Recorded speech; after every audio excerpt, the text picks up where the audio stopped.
Today's conversation, another fun one between my wife and I, started with the intention that we would talk about how to be creative in the time of COVID. We've created some fun and big things through the fog, mist, and clutter of our COVID-impacted thinking, but turned into something altogether different, where we talk about the impact of this stressful year had on Andria's health and the kind of thinking and work Andria did to make a positive impact and take responsibility for her health. If you are not a woman, I recommend you get interested in women's health, and the same is true for women and women's health.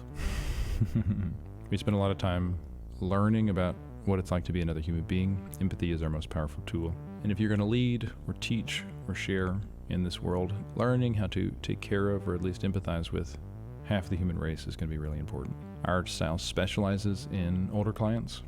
The average age of our one-on-one lessons is probably 75. And so many of our solutions are solving the problem of what age and entropy do to the body. And today we talk about menopause, noticing and being responsible for things that aren't working in your body and your health. And when there's fan poop interactions at high velocity, how do you continue to live your life? How do you continue to create? All profoundly important questions, particularly in our time. Thank you for joining us, and let's get this show started. Hey, Andria, hey, Andria, hey, Andria, hey, Andria. Welcome to Hey Andria. It's where we talk to Andria.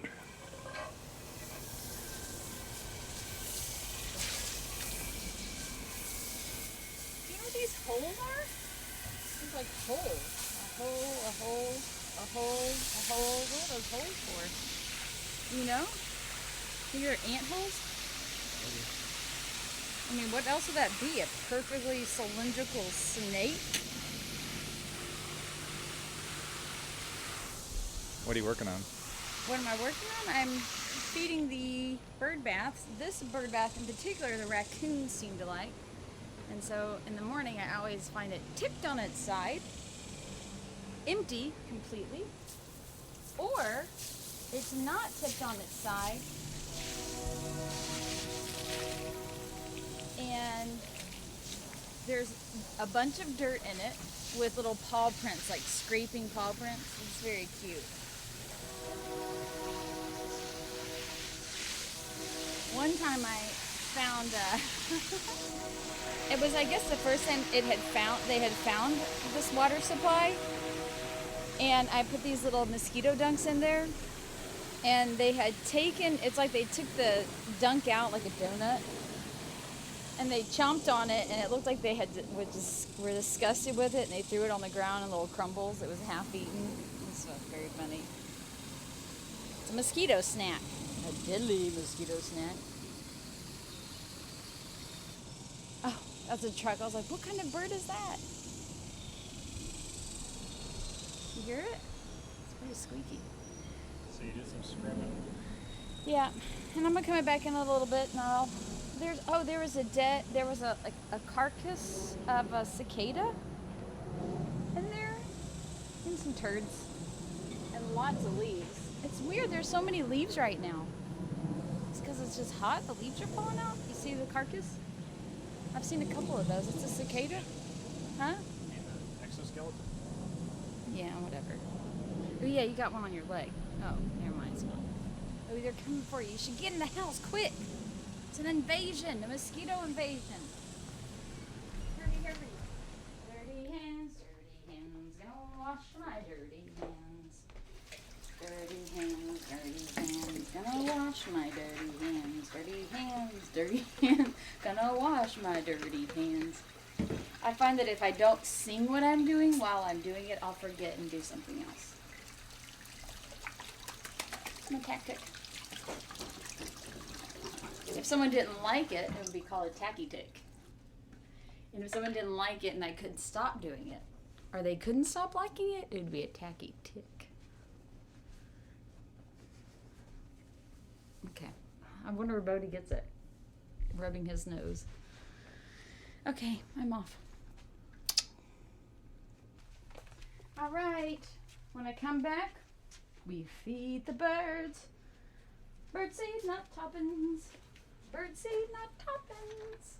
'Cause toppins they can't eat.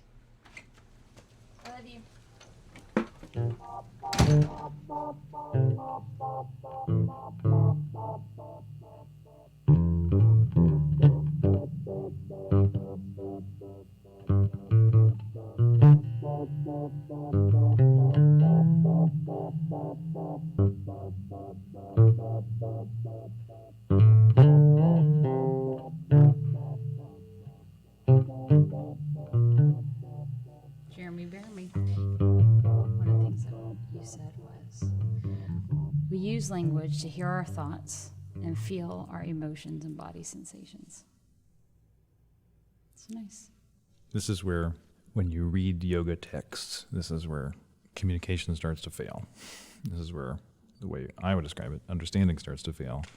When I lack the language to describe the experience.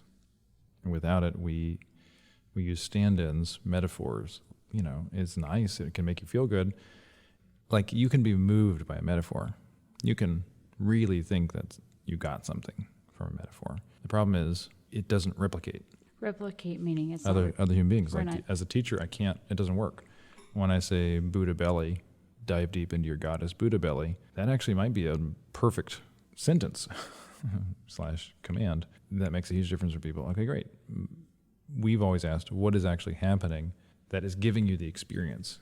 And so the metaphor can like trigger an experience, but what is the experience? I relaxed my abdomen, or I took a deep breath, or for the first time, my attention wasn't on how ugly I am, but it was on some other thing. Like, okay, well, that's the 3 suggestions I just made are in plain enough English that more people can get it. Mm-hmm. It's not the right way, but yeah. For context, we were talking to Larry Train, our buddy and teacher here at Yoga Better Studios, and he's working with some hard cases, some people that he's volunteered to be in this position where he's training addicts and people for whom, you know, in this moment in their lives, he might not win. So what are the tools we have at our disposal? If you don't have language, it's... Makes everything more challenging. Yeah, way more challenging. And then it's, especially when you're teaching smart people, if you don't have language, they're going to push back on you hard. Mm-hmm. So, and we love teaching smart people. Agreed. Not good-looking people, just smart people. Well, they could be both. If they're both, then they're acceptable. So I thought today we could talk about creating in the time of COVID. You and I probably have somewhere between, I suspect we have about an average level of failure. We didn't have severe trauma. We didn't have anybody die. Mm-hmm. We did not personally get sick. We didn't lose our careers, right? I'm not working at McDonald's just to pay rent. Like, there are things that we are not dealing with that on the extreme, but we definitely are impacted. Our cognitive function, relationships, just how deep and pure is our happiness, that has been impacted by this last year. Mm-hmm. And of course, just the options we have in life. Our finances, we're still in debt. We're still in debt from saving ourselves from that period. And although you and I can have this conversation and into really good mics and create something beautiful and wonderful, it's not like we got off scot-free. Like, we're not doing better than we were a year ago. Mm-hmm. Like some people's businesses, Amazon, doing great. Apple, doing great. Housing, building. Yeah, if you're in real estate, like, I've started training some of my real estate clients again, and it's like, hey, how's your business going? It's like they're embarrassed. They're embarrassed. Like, a little embarrassed. It's hard to say, but we're doing great. Right. I am not hurting for money right now. Okay, that's not us. I'd be comfortable saying we're right in the middle. I guess, yeah. We've had to solve problems, right? It hasn't been easy, and because we've solved problems, we actually have some good ideas, some good solutions. We have some good practice. If nothing else, not, staying sane-ish. Yeah. Not giving up. 100%. We never gave up. Completely. Well, so giving up is a state. Yeah, sure. Right, sure. And so it's over when you give up. This last year has been, everything you thought you knew is gone. Like, if you thought things were going to be a certain way, mm-hmm. Anything you thought would certainly go a certain way is completely. You now know what's possible. How bad it can get. Yeah, how bad it can. Many people are discovering that for sure. Yeah. Some people still haven't discovered it. Yes, that's very true. But for us in particular, given we're a yoga studio, it requires us to be, for the most part, in the same room. We're asking people to breathe. Mm-hmm. And then as a human being, the tendency is to know stuff. You're up against something, you either have some idea of how the future is going to be. For me, it was like knowing it's not going to turn out. That was a knowing at many different moments. I got to practice letting go of what I think I know. Yeah. Instead, living on, well, what about this? Well, that's curiosity, right? Sure, yeah. So you went from knowing to curiosity. That's a yoga beta practice right there. It is, absolutely. Can you give an example of a knowing that got broken? I find that most of my knowings, quote unquote, are generalities, very general. It's not like a specific. No, but so that's the thing about know-it-alls. Mm-hmm. Know-it-alls, we're all know-it-alls. We all, That's from our little mountaintop, Mm-hmm. we always think we know everything. And this is the problem. When you think you know something, when you dig into it, you realize you don't know it. But what's happening is digging into it is getting into specifics. How we coach, and what we just did with the conversation with Larry, is that when people bring things up, they bring it up in generality so that they can have nice, clean rules. But hang on a second, let's talk about the specific thing. So, yeah. So if I could say that, saying it now feels absurd a little bit, like overly dramatic, but just little things. Or how are we going to have a home? Mm-hmm. We cannot. We've gone from making money to making nothing. And it worked out that the entire world was in the same spot. So we sort of have all these little caveats and, oh, it's okay, this is okay. And we come all the way full circle. A year later, everything seemingly is getting better, but we're still in this little pocket of we're not there yet. Yes, people are coming in. Yes, we're starting to work more, but there's such a giant gap that hasn't been filled. And it's really in the last couple months that it's been not clear to me, how are we going to actually pay for stuff? How do we pay for our rent? No one's going to give us, like, here, it's okay, it's a coronavirus. It's like, no, that's not, you can't use that as an excuse anymore. And so even something as simple like that, thinking I know that I don't know where it's going to come from, or that somehow we're going to end up, we're not going to be on the street. I'm not worried about that. We have friends and family that will probably let us stay with them. But thinking that we're not going to have rent, for example. And then we do some stuff and it feels like magic. Like magically, money just worked out. It wasn't magic. We had to do some stuff, but watching that happen over and over again. And it happened before, but it was just so much more spread apart. And this year was like, it was month crisis. after month after month after month of not knowing. It became normal in a new way. So we're pretty good at creating. Maybe I've always kind of been good at it, but I was trying to think about kind of the difference between my children and myself, or like you and me, particularly like things like shopping. We didn't grow up like super poor, but there were periods in my teens when we were super poor. Dad got laid off when I was 13, and rent was a problem. But even before that, because both of my parents were poor growing up, dirt poor, like walking in the dirt barefoot poor, we always shopped at thrift stores. Mm-hmm. And so there's always this thrifty mentality. You can create anything from less mentality. And which is, if you think about personal growth workshops, you can have it all. You can have it all. You can have a nice TV. You just have to find it used. Maybe look, poke around. You see it on the street, like, hey, it's big. This It hasn't rained in a while, so it's probably just fine. And we never really did without. I operate pretty well in that space. I have to remind myself, and if I fail at being there, but I have that as an option. The thing that I feel like was most missing this year, yes, there's a way we didn't do without, but the thing that I really did without this last year that I didn't have before, it wasn't a thing. It wasn't a thing to worry about, but just there's a loss of peace of mind. Well, uncertainty is... Sure. What is anxiety? Sure. pH balanced. Sure. Uncertainty, anxiety is about the future. And calm, peace, equanimity, certainty, trust, like all of that has to do with the future too. And so we're coming from a hippie world where they're talking about climate change, and like as all this stuff is hitting the fan, everybody's like, I told you so, kind of. But the truth is, no, you didn't know. None of us know the future. We could get hit by an asteroid tomorrow, and it causes a global ice age, like because of all the ash in the air. Like, you don't know what's happening next year. we can extrapolate and trust. And that's the thing. Like Chase Bank would have you think that the only way to retire is to give them all of your money constantly so that they can hold on to it for a few years. And if you're really lucky, the stock market, through selling and selling other people in this idea, then we can build this thing called retirement. And so that as long as the economy is hunky-dory, which of course it will be because we know the future, this is going to grow, and it only grows. That's the stock market. Well, that's a Ponzi scheme. It's 100%. It only exists because people are willing to put more of their money in. That is 100% like the most crazy, unsustainable idea. We just get away with it, and so it makes sense to maybe I trust it, and then you get part of that. But that's not true, but we operate like it's true. And it's so helpful for me to have had these experiences, like my father working his ass off for this company and getting laid off, and then literally taking every cent of every raise he ever got for the 30 some odd years he worked in oil and put it into retirement. And then in the 2008 crisis, lose half of his retirement, the value of his stocks. And it's like, yeah, you can do everything right. And that's how it goes. Yeah. You can do everything right. And then you realize you have cancer tomorrow, and you are only alive one more week from the time you get diagnosed.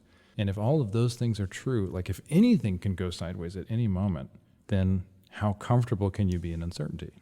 This is Buddhism, this is Zen mindset, acceptance, all this stuff.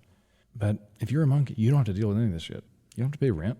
That's literally like the highlight of your, it's like, what am I going to wear today? The only thing I own. It's like, what am I going to eat today? Whatever anybody gives me. Right.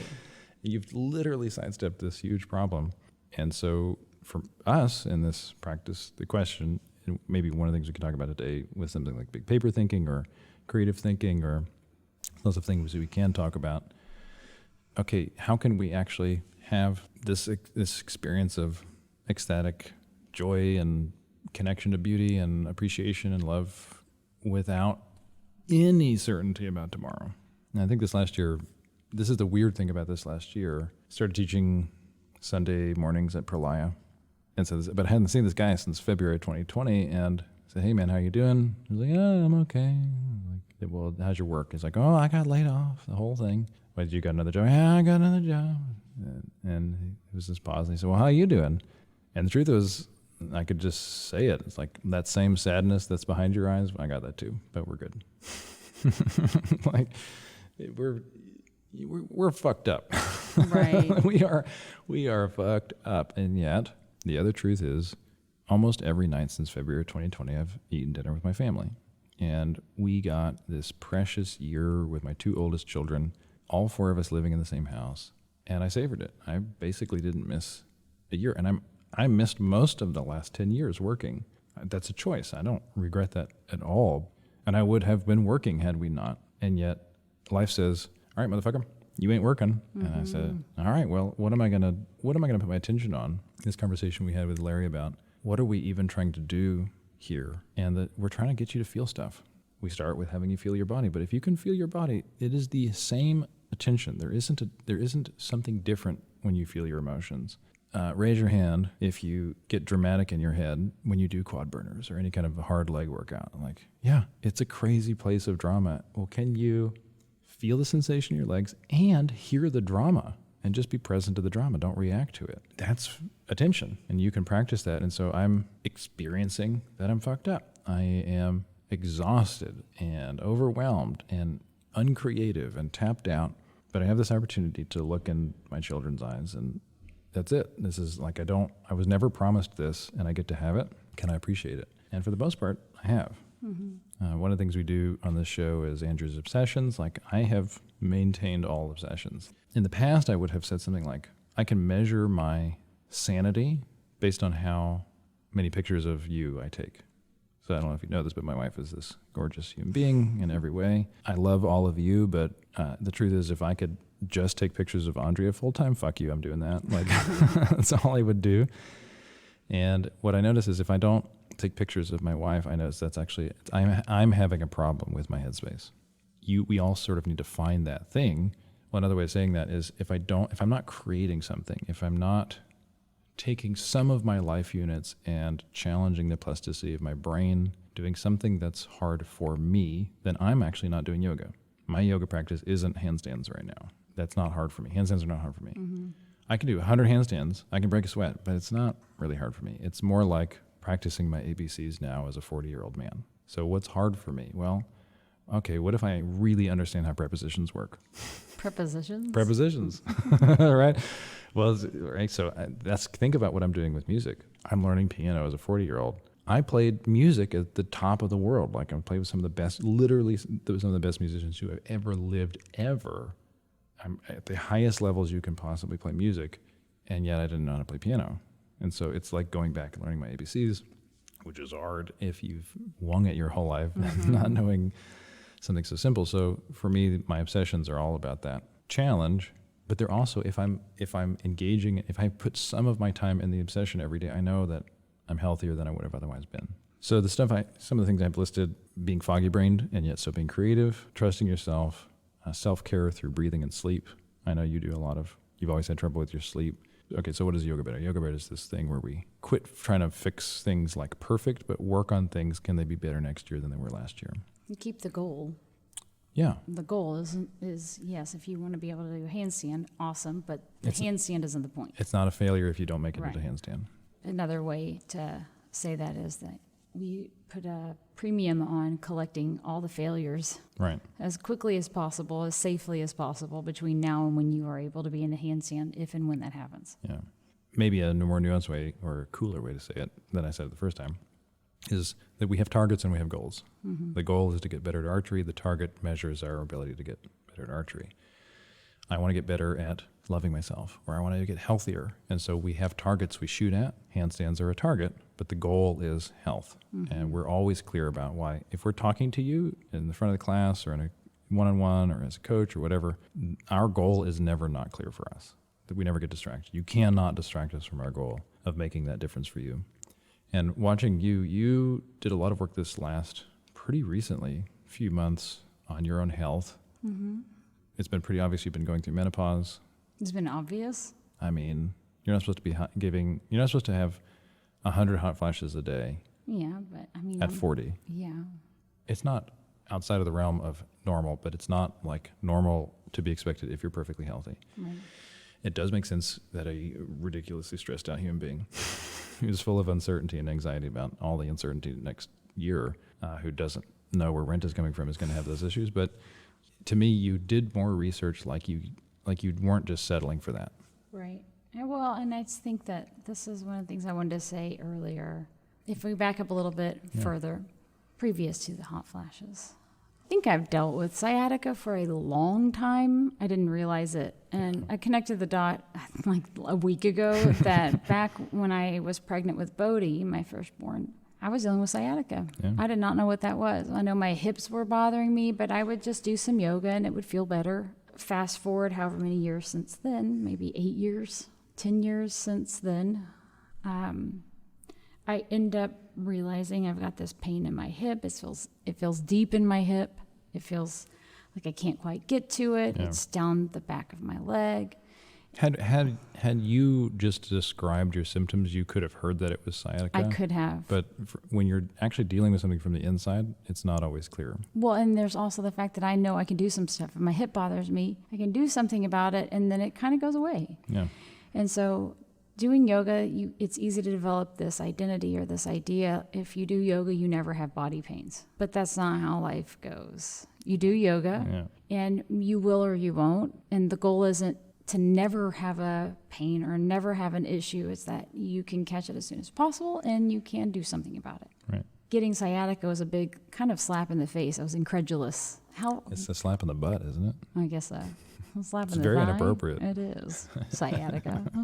Sciatica. Ugh, that's when you go into you go upstairs to the top of your house. You see all the work to do. You see all the work to do and you sigh in the attica.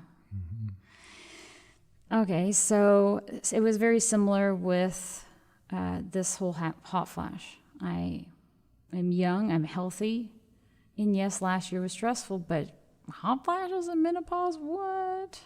Just realizing that I'm doing the best that I can, and that doesn't mean I'm not going to get stressed out. That doesn't mean life isn't going to happen. And then the next question for me always is, okay, well, what are you going to do with that knowledge you have? And so I recognize this thing that's happening with me. When we think about creative thinking, step number one to solving any problem, I always ask this in the teacher training, what's step one to solving any problem? And I love our courses. I love every course I teach. We teach smart people and smart, successful people who solve problems all day, every day. And even when I asked you this back in the day, no one has actually ever answered this. Everyone has lots of really great answers. And they're all technically true, but they're not the first. They're all important. They're all things you need to do. You need to troubleshoot. You need to contextualize. You need coaching. You need to systematize your understanding of it. You need to do research. Like there's an Amazon worth of self-help books out there for how to solve your problems. And not one person I've ever asked ever has answered this question. The first step to solving your problem is knowing that you have a problem. Mm-hmm. Yep. The thing I love about that is that step isn't iterative. That step isn't a slight shift in your perspective. No, it's a state change. I don't have menopause. I have menopause. I don't have sciatica. Now I have sciatica. Mm-hmm. It's literally going from 0 to 1. And the 0 to 1, in Landmark they call it transformation. For me, there's always some kind of curiosity, some kind of nagging burr in the head that makes you. For me, it was just, there was some part of my hot flashes that it's like if I ignore it, I'm just going to look older faster. Okay, so vanity, fantastic. It's definitely vanity for sure. And, you're thinking gray hair. Sure, my hair for sure. But then there's also like, I want to be alive. Yeah. I don't want to die. And if I have menopause, not that I'm going to die necessarily, but if stuff is happening earlier than it's supposed to, if I have every intention to be around as long as I possibly can. And this is the thing we were talking about earlier, this whole certainty thing. I've had this conversation with our 11-year-old. And I also had it with a client of mine because she's dealing with some persistent foot and hand pain. Mm-hmm. And the sort of baseline is, but I do some yoga, it shouldn't be there. Or I'm real careful and it shouldn't be there. Or in the case of Bodhi, it's like I do everything right. And so then that's going to equal this result called I did it right. And I don't have to worry about it. But you don't do the things you do. You can do it for a result, but the real thing is your experience along the way. And if I'm not doing everything I know to do for my body or for my health or for the house or my relationships, I'm the one who has to put my head on the pillow at night. And I got to sleep with myself, so to speak. And if it turns out that I have something like cancer and I'm going to die early, I want to at least know I did everything I could to push that away, as far away as I could, as long as possible. Right. That's the environment. Mm-hmm. And so, but there was a state change when you decided to go get some blood tests to get an assay for, okay, what the hell's going on with me? Like you hadn't done anything and then you did some stuff. It was literally, I was scared I was dying. I didn't. Okay, so we have vanity and fear of death. That's pretty much the way I work. Well, we haven't talked about shame and guilt yet, so that's... Well, the guilt was there too. Okay, good. Yeah, it was also a motivator. We call that the Holy Triumvirate. That's the Holy right. Trinity. Yeah, there you go. It's also this whole thing about, like, I'm a parent. Well, how would I want my kids to take care of their bodies? Think about, how I was raised to take care of myself, and then watching how, in many ways, my parents don't take care of themselves. Health was a big factor of it. Knowing how stressed out I've been, I haven't been getting good sleep. Things aren't working the way they should. I was also having a really hard time getting things done. Right, you would grind, and grinding is one thing with results, but you weren't getting results. It was not results. It was just like, at the end of the day, nothing got checked off, and all I had was resentment to myself for all the things I didn't do. And so yeah. Would you, I've been using this phrase, but would you describe that foggy brained? Empty brained? It was not empty. I would call it tornado came through a room. Sure. Disastrous. Messy brain. Messy brain. Just, I don't even know. There's got to be a better word than messy. It's more dramatic than messy is for sure. Drama messy brain? Yes, and capable. Just super distractible. Which is, I mean, this is all the same thing, Prego brain, menopause brain, it's all like when you're fucked up, when your hormones are fucked up, like you are not a functional human being. And you knew I could, like when you're pregnant, there's space for it. Yeah, there's 100%. There's space for it. You have decided, okay, all right, he's covered in hair, but he can be a dad, so I'm going to make a baby with this guy. It's like you say, ugh, I'll do it. Well, you hold your nose and you make a baby. But you chose that. Yeah. Mostly. And you, or at least once you know, I'm having a baby. And you have a baby, and no matter how bad every part of pregnancy is, you get a baby out of the deal. Yeah. And you get out of the deal of menopause is death. And, well, it's there's sort of a way maybe you can rationalize it because, okay, I like having had babies, and this is the price for having all this baby-making capacity, like self-acceptance, blah, blah, blah. But it's a container. There is a little bit of promise that mom brain will go away. Like a little bit. Nursing makes it worse, but like they're not going to nurse forever. They're going to, at a certain point, they're going to be 27 and stop nursing, stop staying at home with you. You don't have to sleep in the same bed. Like there's finite experiences, you know that there's a future. But on the other end of that is more you, more life. On the other end of menopause is what we see all of our older clients dealing with is this push-pull of certainty. I don't have the 20 years to start something new and play with this thing. I'm super excited about this podcast, talking about death. It's one of the more important conversations, and getting clear on death is going to be super helpful for you as a teacher, as a leader, as a practitioner. We're helping people with lifespan, health span. But you're going to lose. We're all going to lose. And if you decide to teach yoga and you're going to teach hundreds of people a week, you're going to know people who die every year, all the time. Man, this has been a really intense conversation. You know what we need? What? I know what we need. What? Do you know what we need? No, I already said what. Oh. Well, some puns. A bleebity doobie booby wooby. It's pun time. I don't know that I told one. My mom told one joke. What was her joke today?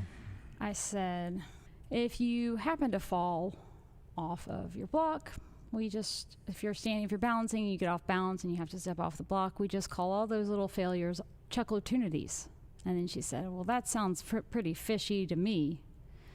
And I was like, what the hell is she talking about? It took me a second. I was searching for the pun. Opportunity. What kind of musical performance?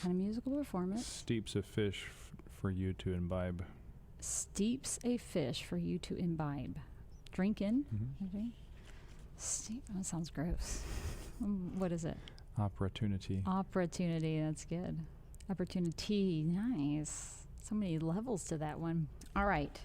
What do you call it when two smart, chivalrous men are hanging out together? What? Cogent. You have to imagine the eyebrows going up and down. Yes, it's a part of the experience. If after class somebody asks you to sketch the postures in the class from memory, some of you might draw a plank. You're just not good at sketching or remembering. All right. What kind of aluminum musical instrument caught a cold? Aluminum musical instrument, what? Highfalutin.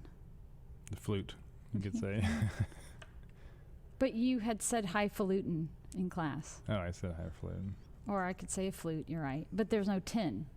Or I could just say, what kind of musical instrument caught a cold? A flute. Okay, fine. We design it, we work on it, we update. We update, that's right. We always work on stuff. I can tell one of your jokes. I don't think you told it yet. What is it? What's the spine's favorite category of music? What? Disco. That's good. What kind of boat doubles as a cave under certain circumstances? Kind of boat doubles as a cave under certain circumstances. What kind of boat? A caveat. Caveat. I like it. Did you know that one of the best ways to get a great six-pack is Renaissance stringed instruments? Absolutely. A lute. Okay, got it. Absolutely. Some people didn't get that at Luchin. That's so bad. It eluded you. It did. Eluded me. How did the picture end up in jail? What? How? Because it was framed. It's innocent. Okay. What did the ranch say when somebody opened the fridge? It's a lot of light. It says, "Shut the door, I'm dressing."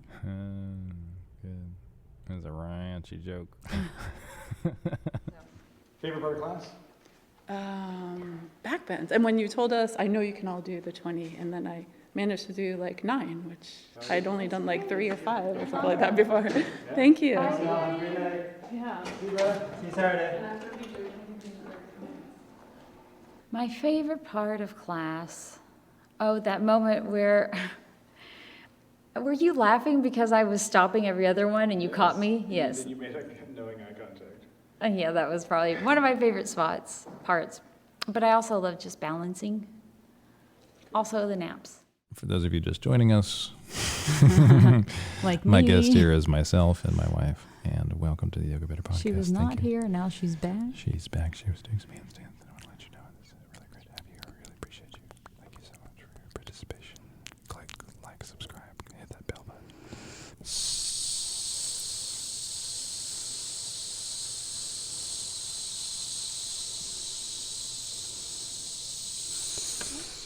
Okay, so I got my blood test, had my conversation with this lady, and it's a weird thing to trust somebody with your health like that Yeah. because, It's almost like what we ask every single student to do. yeah, You don't know. you don't know how it's gonna turn out? I only trusted her because a friend of mine that I trust trusts her, and Double trust. there was a double trust. But if it wasn't for Lizzie, I don't know that I would have trusted anyone. Thanks, Lizzie. Yes, thank you, Lizzie. Lizinator. But Lizzie Lizardo. so she was really great. She spent at least an hour I was waiting for 15 minutes because that's how doctors have been on the pandemic. It's just 15-minute phone calls. That's about max. We're on the phone. She walked me through a bunch of stuff. She gave me some medicine, vitamin D and B12 and magnesium and some progesterone at night. My thyroid was a little off, so that in the morning, and then some testosterone. I can tell you that the first week, I didn't realize this till hindsight, I got an email out. Yeah.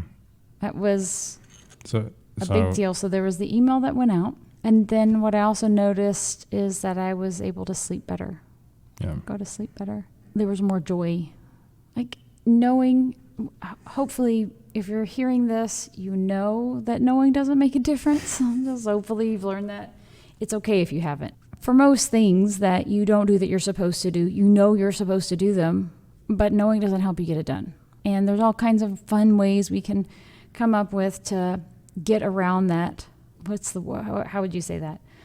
The roadblock? Rutabaga. Rutabaga. Hold on a second. Right? What kind of vegetable is sort of cool? Radish. Radish. But You can't beat that joke. Just like a broken drum. You can't beat it. Got the email sent, and it was probably like a couple days later I realized that happened, and it wasn't like the easiest thing I've ever done, but it got done. That's the main thing. To me, okay, so there's different ways you can have problems. If the analogy of your thinking or your productivity is like a river, the river can dry up. That's a problem. But it always seemed to me that you were damned. There's thinking and productivity, but it's all in a swirl and it can't get out. Right? You're blocked. I mean, just little things like I've got my toothbrush in my hand. This is not an actual example, but it's what I thought of as a toothbrush. And I know where my toothbrush goes, but instead of putting my toothbrush where it goes, I walk into the living room, finish brushing my teeth, and I just put my toothbrush on my desk instead of going to put it in the bathroom where it goes. Just a bunch of little stuff like that, sort of like... It accumulates. Like we have a workshop we do on stress, and basically you hold one yoga block. It's not a big deal. You pile 30 yoga blocks and you try to hold them between your legs, on top of your head and your arms. It becomes a real problem.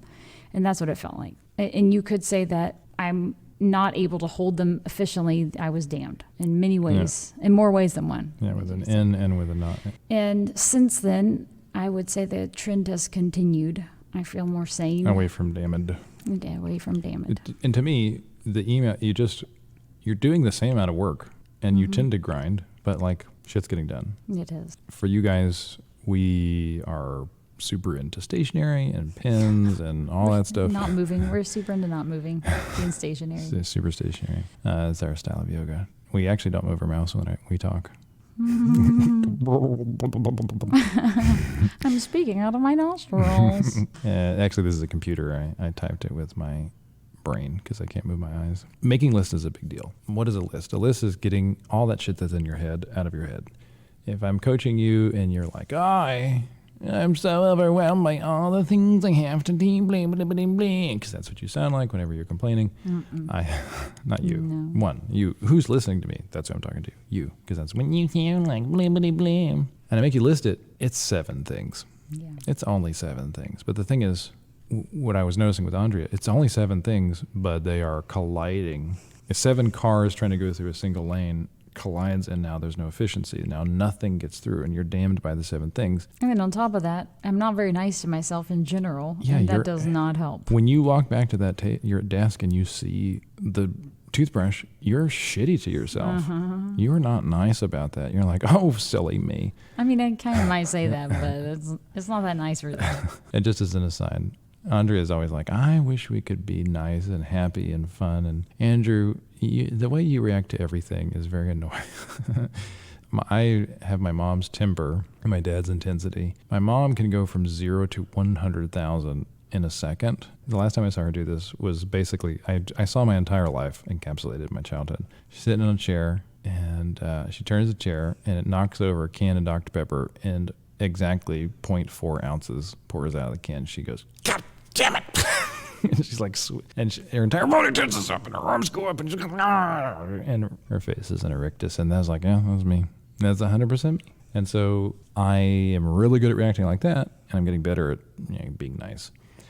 So Andrea's parents come over to our house today to pick up the kids, and I hear your dad ask, did you lock the car? Mm-hmm. And your mom was like, well, yeah, I thought I was being helpful. The only key, they were using the spare key, and the only key was in the car. And your mom manually locked the keys in the car. Oh, and so, and she kind of chuckled. She laughed about it. Oh, well, and I know there's like an internal thing, but she just chuckled and started folding laundry with Caravaggio, and I did not experience it. So certainly not the God damn it. And your dad, to his credit, stayed outside to give his goddammits, but he also he didn't say anything even remotely mean to her. That's a win for humanity right there. For a sure. guy was not 100% an asshole for any mistake and imperfection. He just went outside, and I offered to help, and I tried to help a little bit, but he ended up paying $130 to this guy coming out. It was like, that was that. And sort of, okay, a problem comes and you let it wash over you. If you cannot react to it and turn into 7 cars colliding at the same time, we might actually be able to let all 7 cars go. You just have to solve 7 problems one at a time. And then there's the next 7 things. Which normally I feel like I'm pretty good at that, and I was really having a hard time. Really, really what I was. I was feeling pretty sad and disappointed a lot about just everything in general. Everything was hard, which is why I'm glad we're talking about this with menopause. And it could be something, right? We're so good at transforming our inner state with conversation or a handstand or a hug, right? Or connecting, doing anything else, interrupting that thing, and it wasn't working for you. No, it wasn't.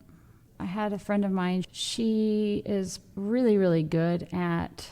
So if you have a problem, if you're dealing with something, it's even as a practitioner of yoga, as a teacher of yoga, it's real easy to make it okay. Right. And To live in a world of pretense. what's the line between making something okay when it's not, like not being a baby about it, to give extremes, not being a baby about it and taking care of it. Right. And not ignoring it and being so tough that, you've got a problem because you ignored that's what most of us do. 10 years, all of a sudden it's like, this is the same. This is also true for gaining weight. You don't gain weight overnight. It's like a decade plus process. You don't get, when you get older. Plantar fasciitis. Plantar fasciitis. When you get older, and the problem with being older, one of the big things is people fall. Falling's a real issue. Balance. Well, you didn't get bad at balance just one night. It was years of ignoring your feet. Mm-hmm. You don't think about it. And so I had this conversation with her once long ago. She was dealing with some health issues, and she just basically made it great. Not necessarily ignoring it, but acknowledging there was a problem. And then It's happy thinking. It's positive thought. Positive thinking. That's exactly and yogis right. are. This is one of the guilty problems of that. of positive thinking is that it's not 100% clear, and then you end up putting a Band-Aid over a bullet wound. Yeah. A Band-Aid's not going to fix a bullet wound. You got to go do some other stuff for it. And what we do is so helpful is we step outside of positive, negative, good, bad. Like, do you want this in your life? Mm-hmm. No? Great. Well, let's go to work on it. So the state change, I would say, was going from I'm not doing something, I'll be hard on myself and then I'll get the thing done. Between that and making everything great, it was a persistent enough, it was oppressive enough on my life. I missed enough moments with my children. I was mad enough at you, like just For long enough. For long enough, but it wasn't like a normal mad at you. It was like, it was deeper than that. I could Right. tell that there was intensity. Andrea, that means it's truer. And you need to accept Maybe. and embrace your truiness. Maybe. That is something to be acknowledged. Like, okay, well, maybe it is your fault. It's 100% my fault. Maybe it's the kid's fault. mean, maybe it's the pandemic's It's fault. normally the dude's fault. So, But, you know, that's fair enough to put to posit as a possible issue to deal with. For me, okay, I know that is always a go-to, just like ignoring it is always a go-to. Blaming it is too. But I'm not doing that, at least not right now in my life. Not to the degree to which I'm going to let that be where I rest my morals. Is that laurels? laurels. My moral laurels. Yeah. I got present to what I was attempting wasn't enough. And I couldn't possibility my way out of it. Because the weird thing about it was the hot flashes, I would have a stressful thought and that would elicit it. So it's sort of, You couldn't deny the connection. There's It a was connection. So that so- seems like it's my fault if I'm having a thought and I'm 2 years, triggering like it. 2016, 2018, like you would deny that there was a thought. We'd lie down to go to bed, and one of the things Andrea is so reliable for is like, hey, let's talk about finances. Oh my gosh, I can't help it. It's like the second I lay my head down, all the list, like the dam man. breaks, and I'm flooded with all the things I didn't do. So I call it my worry brain. It's impressively timed, always. And if I said anything like, oh, I had to buy a new hard drive, I mean, within 10 seconds, your shirt is off, you've turned the fan on, and it's just so obvious.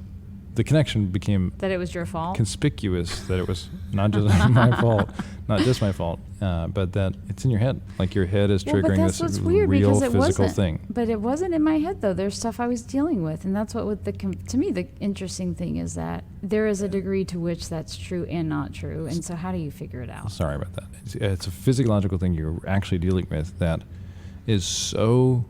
If you think about allergies, my family, I have the whatever it is, the gene or the inheritance, where my father and my sister are super allergic to garlic, black pepper, onions, and wheat. And when we were growing up, like if my dad had garlic, black pepper, onions, or wheat, we would know it because his ears would be red, his face would be red, and he would pretty much look like he was on heroin. And then mom would have to drive home, and he would just chuckle and basically like shit-faced drunk looking. When I was 235 as a 20-year-old, 19-year-old, I noticed that I was having that. I would have to take a nap after if I ate anything with onions in it. And when I dropped to 165 and did a bunch of fasting and became a vegetarian and all this other stuff, what I noticed is I could eat wheat, onions, black pepper, and garlic and feel perfectly fine. What most people then conclude is like, oh, I'm cured. But no. What if you sort of imagine I have a glass, it's full of water. If I add any water to that, it's going to overflow. But what if I have a glass and it's only 10% filled with water? Well, I have a 90% bandwidth now of capacity for this glass. And what I had been doing at 235, wearing a 40-inch size waist pair of pants, was at 5'11", is constantly filling up my glass, maxing out my immune system's ability to deal with what I was eating with. I was always maxed out. And so if I ate something that required 10 or 15% of my immune system, I would crash.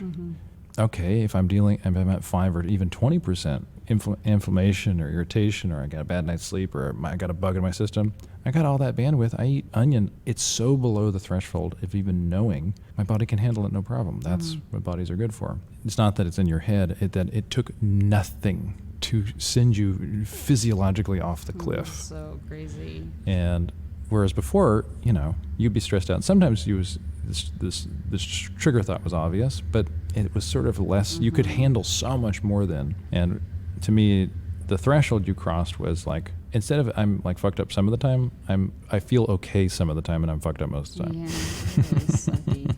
If you're feeling that way, get an assay. Get some blood work done. How much did you think you paid for that total? The blood test is a couple $100. $200. The doctor's Doctor's visit appointment was around $200, and then 2 months, probably about $500. $500. So we're looking at $900, $1,500. Depends on where you live. Like telemedicine. I don't give medical advice, but and the thing is, so often perspective and Andria is talking about possibility. Like remembering that you are powerful, you have agency. Like your whole life that worked for you, and then until you ran into a thing it didn't work, and then maybe. But the nice thing was that I was able to recognize it wasn't working. I gave it my best shot. Yeah. I gave it my best shot. What if I ate cookies every day? You tried that and it didn't work. I did try that. It doesn't work. And it turns out, thankfully, I have had the experiences I've had. I have had the conversations I've had in my life where I could recognize what I had been doing wasn't working, and then maybe something else. And something else may not have worked. And then I would have gone to the next thing, and I think... That's a cognitive bias. You forget all the failed solutions. You stopped when you found the solution. It wasn't some universal cosmic thing. Like, had it not worked, you would have kept going. And we always stop when we find the solution. You do. And I'm not, to me, with this kind of stuff, it's not like your end... I'm done. It's something that I always get to be aware of as long as I've got a body, because just like when I do my practice, why I care about this stuff is I want my body to function as best as possible. If I'm ignoring my feet, if I'm ignoring my neck, it's going to get worse almost certainly. And so the other thing that I notice, or I just want to say, if you're having a hard time right now, this is with or without the pandemic. And I think this might tie into what we talked about in the beginning. I try not to go with the first thing I think, especially if I am having strong emotions, even if I feel certain as to what the source of those emotions are. You're pointing at me. I mean, you are right. What the source of that emotions are? Even if you're sure of that, I mean, it passes. The intensity with which you're dealing with stuff, especially if you feel like there's no way out. Feeling certain we weren't going to make it, as global of a statement that was. But there's a part of me that I know that we'll figure out something. Figure it out. Figure it out. We always have. There's historical precedent, but that again that's another bias. We don't know. We don't know. But certainly life is more fun. If you know you're going to make it, even if you don't. It's just so weird to say, like, oh, I know I'm going to make it. No, you ain't, girl. When I'm going that way. But still, Yeah. It's a little dance. Dance. They call him obsessed, give him time to be best. He'll always learn something new. He puts the two into God. For most of us, life this last year was hard because any interruption to the way we live life is hard. Humans are pattern-seeking, safety-creating animals, and anything that makes it harder to know how safe tomorrow will be for us is going to be a stress-inducing thing. I first saw Burnham on YouTube circa 2008, and like so many others, all from home. Since then, I've seen and shared every major thing that he has done. This was at the dawn of the golden age of learning we are currently in. I have learned more in my adulthood than I could have ever possibly learned before high-speed internet. I was a proven failure at self-generating the discipline to learn in a time when I would have to go to, anywhere. Library, university, consult with an expert outside of my own head, develop a relationship? No. But the internet. I'm by myself, I have a question, and I can find 47 million different perspectives, with the best sources being shaken algorithmically to the top. I have taught myself an embarrassing percentage of almost everything I know from the bosom of the internet archives. From Argentine tango, tie-dyeing, woodworking, every conceivable movement discipline, website building and design, better writing, better editing, finance, entrepreneurialism. Kind of would be fun to maybe one day, like, list it all out like a tree. Like a tree! All of that learning, all of it, done while sitting like I am now at a desk with headphones on, inside. I knew of Bo Burnham's exit of live performance, so when I saw in late May this year that he had a new special on Netflix, I lay myself and my wife on the living room floor within 5 minutes of seeing it was available and devoured it. For those of you that don't yet know the comedy poetry special, the premise is simple. Create a one-man show in a one-man room with a single camera. He wrote and performed the music, set up and shot and edited all of the videos, and all of the set design and grip, and created a masterpiece of our time. A piece of art so true to the experience of our times, I wept and started at its power. Truly, I was struck. I tend to, as made plain above, do things on my own, and watching his opus, an invisible limit on what exactly I could create alone was lifted. This very podcast, something I have worked on yet failed to launch since 2019, is a direct result of watching him create.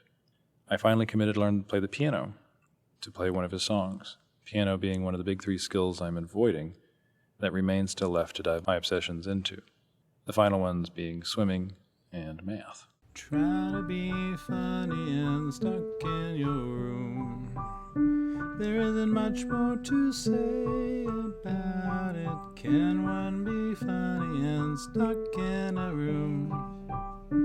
Staying, trying to get something out of it. Try making faces, try telling jokes, making silly sounds. Oh, when I was a kid, I was stuck in my room. There isn't much more to say about it when you're a kid and you're stuck in your room. You're doing your shit to get out of it. Try making faces, try telling jokes, making silly sounds. Well, look who's inside again. Went out to look for a reason to hide again. Well, buddy, you found it. Now come out with your hands up, we've got Now come out with your hands up, we've got you surrounded. So many of us are stuck in our rooms, not knowing our neighbors, living a simpler, cheaper version of Huxley's Brave New World. The result is we create nothing. We leave nothing. The world does not need another podcast, nor does it need another song, nor does it need another TV show, and yet, sometimes when these things are made, we can be uplifted, or better, given meaning to a moment. The truth is, nothing actually matters. Yet, so many small things that are created and shared impact and shape us, and for that I am both grateful and fueled to offer my humble addition to all the beautiful and terrible noise. Thank you, Bo Burnham. During a worldwide tragedy, you let this comedy outside and answered your own question. One can be funny, or brilliant, or inspiring, or moving, while stuck in a room.